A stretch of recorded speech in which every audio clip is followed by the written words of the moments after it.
आपला तारणारा प्रभू येशू ख्रिस्त याच्या प्रिय आणि गोड नावात सलाम. आजच्या सुंदर दिवसाच्या खूप शुभेच्छा. आज एक मुक्त छंदातील कविता मी आपल्यासाठी घेऊन येत आहे. कवितेचं शीर्षक आहे माफी.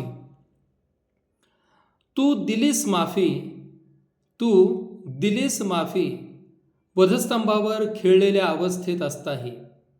तू दिलीस माफी, वधस्तंभावर खिळलेल्या अवस्थेत असताही. स्वार्थी शास्त्री परुषी धर्मपुढाऱ्यांना, स्वार्थी शास्त्री परुषी धर्मपुढाऱ्यांना इतकंच काय आयुष्याच्या अगदी शेवटच्या क्षणी तुझा राजा म्हणून स्वीकार करणाऱ्या चोरालाही, इतकंच काय आयुष्याच्या अगदी शेवटच्या क्षणी तुझा राजा म्हणून स्वीकार करणाऱ्या चोरालाही.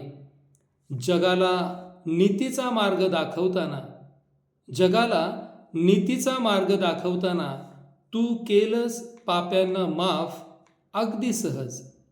जगाला नीतीचा मार्ग दाखवताना तू केलंस पाप्यांना माफ अगदी सहज.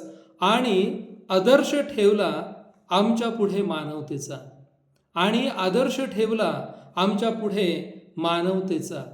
आम्ही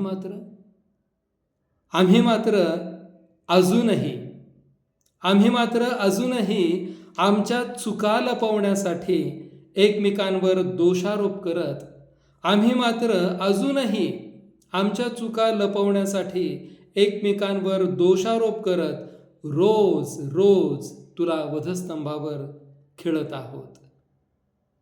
धन्यवाद.